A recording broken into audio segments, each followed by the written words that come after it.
Joel Sergey, berusia 61 tahun dan Lisa Gay, 55 tahun, merupakan pasangan suami istri yang telah menikah selama 31 tahun. Joel memiliki 3 orang putri dari pernikahan sebelumnya. Sedangkan dengan Lisa, mereka dikaruniai seorang anak laki-laki. Joel merupakan mantan desainer teknik pipa yang telah pensiun, dan Lisa bekerja di Jacobs Engineering di Oak Ridge, di mana dia adalah administrator hutang akun sumber daya manusia, dan akan pensiun di bulan November tahun 2016. Setelah Lisa pensiun, pasangan tersebut berencana untuk pindah ke rumah pegunungan mendiang ibu Joel di Surgoinsville untuk menikmati masa-masa tua mereka di sana, dan akan menjual rumah 2 lantai di Goldview Lane, Knoxville, Tennessee, yang saat ini mereka tempati. Pada hari Kamis, tanggal 24 November tahun 2016, Joel dan Lisa mengadakan acara perpisahan keluarga di rumah mereka di Knoxville, bersama anak, menantu dan 6 cucu mereka. Ketiga putri mereka juga tinggal di Knoxville, sedangkan si bungsu tinggal di sebuah apartemen di Baton Rouge. Acara tersebut berjalan seperti apa yang mereka harapkan. Beberapa hari setelah pesta usai, teman kerja khawatir ketika Lisa tidak muncul untuk pesta pensiunnya di Jacobs Engineering. Dia tidak menjawab telepon rumah ataupun ponselnya. Bahkan, dia telah dihubungi selama berjam-jam. Kemudian teman Lisa menghubungi Departemen Sheriff Knoxville County, meminta bantuan untuk memeriksa keadaan Lisa di rumahnya.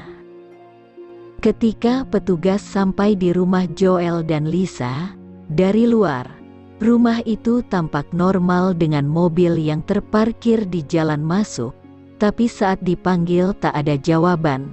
Ketika diintip dari jendela tampak makanan seperti es krim, sosis, dan bacon tergeletak di lantai. Kemudian petugas mengitari bagian belakang rumah dan melihat kenop pintu telah dilepas dan diletakkan di pintu depan.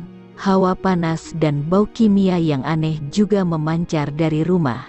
Semua hal tersebut membuat petugas jadi khawatir. Kemudian, mereka mencoba untuk membobol pintu garasi untuk akses masuk ke dalam. Di dalam mereka menemukan termostat diatur pada 90 derajat. Di meja terdapat dompet Joel dan Lisa serta palu godam di atasnya. Lalu di meja lain dengan senjata panjang di atasnya. Di dapur ada panci yang mendidih di atas kompor. Mereka kemudian menemukan pot berisi kepala Lisa yang sudah dipenggal. Dari lantai 2, terdengar suara anjing menggonggong. Anjing itu terkunci di kamar tidur. Dinding lorong berlumuran darah dan tangan Joel terpotong-potong di lantai dengan bintik-bintik besar darah di karpet. Di kamar mandi mayat Joel dan Lisa yang terpotong-potong berada di dalam bak plastik dengan larutan asam.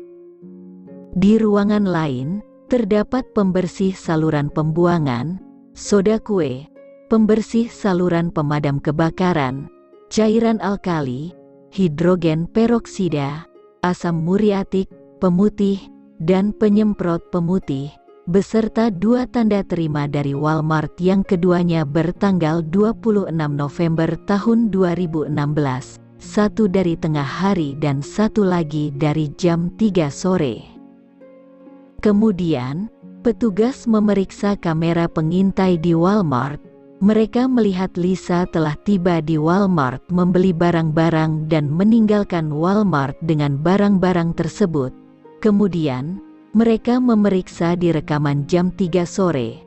Terlihat putra bungsu pasangan itu yang berusia 28 tahun, Joel Gay Jr., memasuki Walmart dan membeli barang-barang termasuk band-aids, peroksida, dan alkohol. Mereka mulai bertanya-tanya, apakah Joel Gay Jr. berperan dalam pembunuhan itu? Ketika petugas menanyai ketiga putri Joel tentang keberadaan saudara laki-lakinya, mereka pikir dia telah kembali ke apartemennya setelah acara usai. Kemudian petugas pun menuju ke apartemen Joel Junior di Baton Rouge untuk menanyainya. Sesampai di sana ternyata pemuda itu sedang menuju ke tempat parkir. Petugas pun segera menghampirinya. Di tangan Joel Junior nampak ada bekas luka benda tajam. Ketika ditanya, dia mengatakan bahwa telah mengunjungi orang tuanya selama liburan dan mereka telah membicarakan tentang uang. Joel Michael Guy Jr., yang berusia 28 tahun, adalah anak bungsu pasangan Joel Sir dan Lisa Guy. Dia lulus dari sekolah Louisiana untuk matematika, sains, dan seni pada tahun 2006. Kemudian menghabiskan 1 semester di George Washington University dan di Louisiana State University. Dia tidak pernah bekerja, dan secara finansial didukung penuh oleh orang tuanya. Bahkan, teman-teman Lisa mengatakan, dia bekerja tanpa lelah hanya untuk memberi putranya sebagian besar gajinya. Ternyata, setelah acara usai, Joel dan Lisa telah menyampaikan bahwa akan memotong uang bulanan yang setiap bulan mereka berikan. Tapi pembicaraan tersebut justru memicu pertengkaran, sehingga peristiwa naas itu terjadi. Polisi juga menemukan buku catatan berisi rencana Joel Jr. di rumah orang tuanya di Knoxville. Yang mengejutkan, dia menulis daftar hal-hal yang harus dilakukan sebelum pembunuhan, bersama dengan mencatat barang-barang yang harus dibawa. Joel Jr.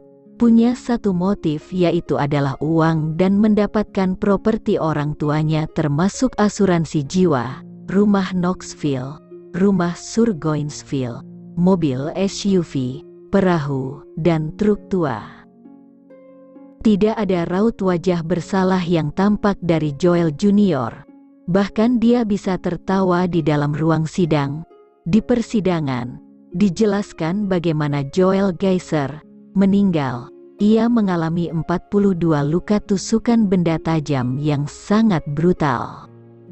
12 luka di tulang rusuknya mulai dari goresan, hingga luka yang membuat tulang rusuknya putus.